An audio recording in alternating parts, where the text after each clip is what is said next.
अयोध्या के राम मंदिर में चढ़ावे में कथित गड़बड़ी के बाद अब बद्रीनाथ धाम को लेकर भी इसी तरह के आरोप सामने आए हैं। जी हां, श्री बद्रीनाथ केदारनाथ मंदिर समिति ने इस मामले की जांच के आदेश जारी कर दिए हैं। आपको बता दें कि अयोध्या राम मंदिर में दान की हेराफेरी के विवाद के ठीक बाद अब बद्रीनाथ धाम में श्रद्धालुओं द्वारा चढ़ाए जाने वाले दान और चढ़ावे में चोरी के आरोप लगे हैं। बीकेटीसी के अध्यक्ष हेमंत द्विवेदी ने कहा है कि सोशल मीडिया पर मंदिर के चढ़ावे में गबन को लेकर जो भी आरोप और बातें चल रही हैं, उन्हें समिति ने बेहद गंभीरता से लिया है। मामले की तह तक जाने के लिए एक जांच समिति भी बनाई गई है। इसके साथ ही इस पूरे घटनाक्रम को लेकर संबंधित कर्मचारियों से स्पष्टीकरण भी मांगा गया है।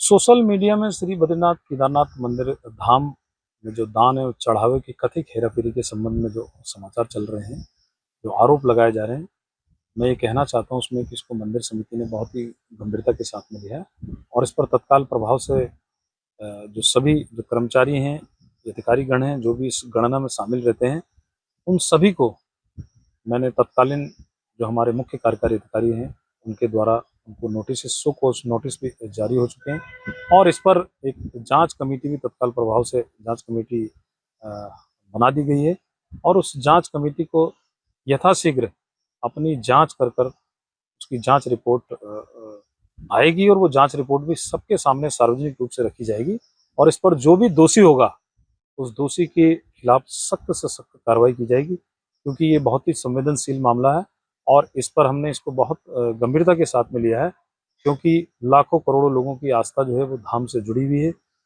इसको लेकर सभी जो कार्रवाई है वो तत्काल प्रभाव से 24 घंटे के अंदर सारी कार्रवाई जो है कि प्रारंभ की जा चुकी हैं। और मैं ये बात भी स्पष्ट कर देना चाहता हूँ, सोशल मीडिया में मैं देख रहा था, कुछ सोशल मीडिया में कुछ लोगों द्वारा ये लिखा जा रहा था कि अध्यक्ष के निजी सचिव। मैं स्पष्ट कर देना चाहता हूँ कि मेरा कोई निजी सचिव नहीं है, ये सब मंदिर समिति के कर्मचारी हैं और जिस निजी सचिव के बारे में कहा जा रहा है वो बद्री केदार मंदिर समिति का नियमित कर्मचारी है। उससे मुझसे पूर्व भी वो 3 अध्यक्षों के साथ उनका व्यक्तिगत सहायक रह चुका है, क्योंकि एक व्यक्तिगत सहायक पोस्ट बद्री केदार मंदिर समिति में है।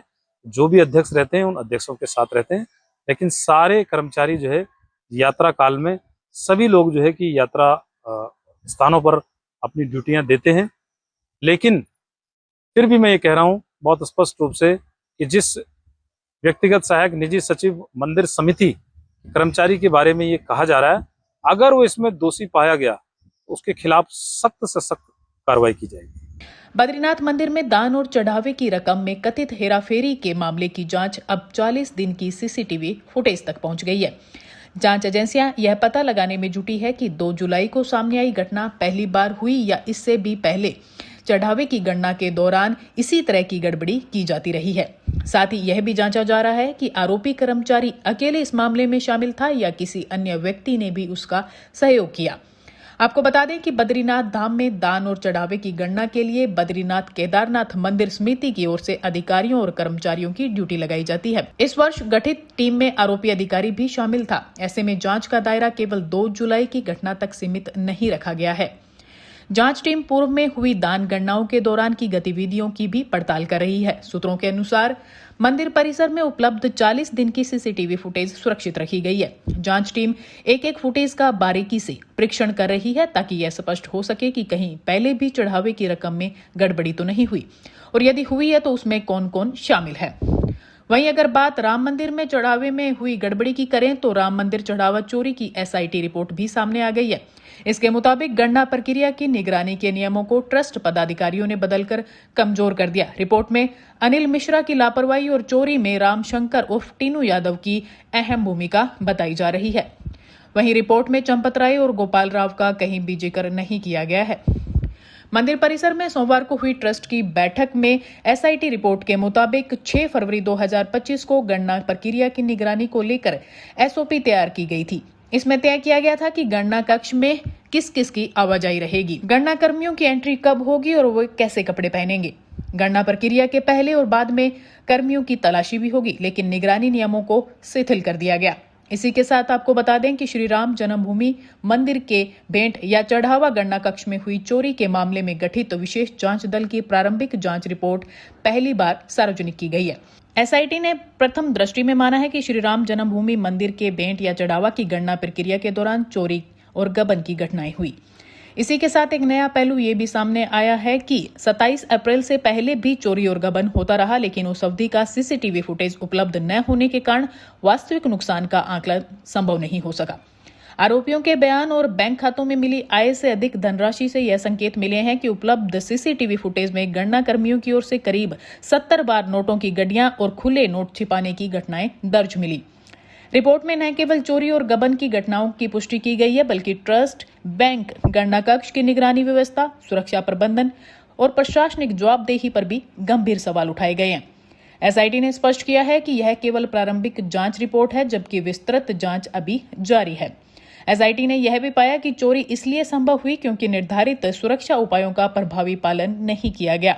प्रवेश और निकास पर तलाशी, निर्धारित वेशभूषा, निजी सामान पर प्रतिबंध, हुंडीवार गणना, मूल्य वर्गवार अभिलेखीकरण और प्रभावी निगरानी जैसी व्यवस्थाएं व्यवहार में लागू नहीं थी।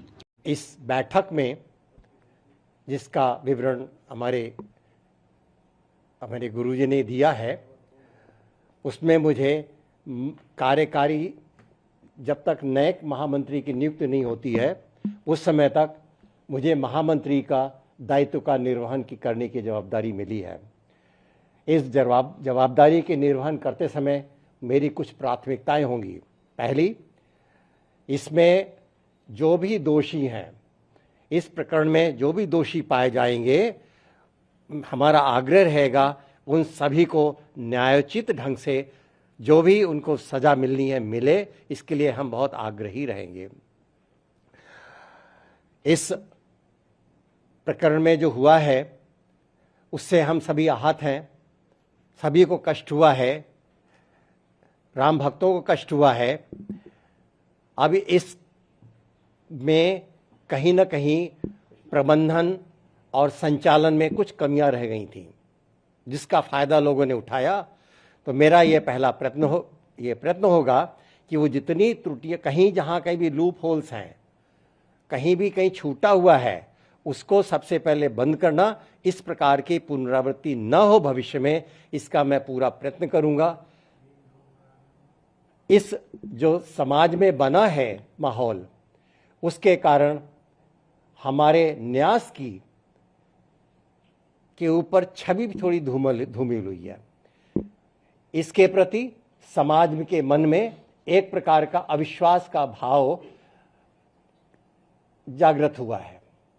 मेरा ये प्रयत्न रहेगा कि हम सभी लोग, न्यासी लोग मिलकर के ये सब, इस जो छवि हमारी धूमिल की गई है उसको दूर करने के लिए जो भी आवश्यक होगा हम अवश्य करेंगे और इस जो विश्वास को समाज के मन में पुनर्स्थापित करेंगे। बंधुओं, ये जो श्री राम जन्मभूमि में दर्शन करते समय जो दर्शनार्थी देते हैं, दान करते हैं, अर्पित करते हैं, उसका हम जो जो न्यास के एम्स एंड ऑब्जेक्टिव्स हैं, उसको ध्यान में रखते हुए उस लक्ष्य की प्राप्ति के लिए जो भी करना है हम उसी को करेंगे और पारदर्शी रूप से करेंगे। सभी को बताया जाएगा बाद में जब हो जाता है, क्योंकि बीच में उस तरह की जानकारी कुछ प्रोसेस में होता, तब न कह करके पूरा जब बन जाता है उसको पूरे पारदर्शी ढंग से इस बात को कहा जाएगा, दिखाया जाएगा, सभी को बताया जाएगा, जिससे कि समाज में हमारे इस न्यास के प्रति जो अविश्वास की जो बात जगी है उसको मैं फिर से पुनर्स्थापित कर सकूंगा, ऐसा मेरा विश्वास है। इसमें आप सभी लोगों का सहयोग लगेगा, सहकार्य लगेगा। साथ में जो मीडिया है उससे भी मेरा निवेदन है कि जो सत्य बातें हैं उसी को प्रसारित करें। कुछ पूछना है, जो न्यास के लोग हैं उनसे, जो अधिकृत लोग हैं उन्हीं से पूछें, आपको सही जानकारी मिलेगी। केवल प्रोसेस होते समय उस बात को नहीं बताता, जब अंतिम हो जाता है तब उस बात को आपके मीडिया में अवश्य रखा जाएगा, आगे भी रखा जाएगा। ये आपको मैं निवेदन करता हूँ। ट्रस्ट और बैंक दोनों के प्रतिनिधि मौजूद रहते थे, फिर भी अपराध लगातार होता रहा।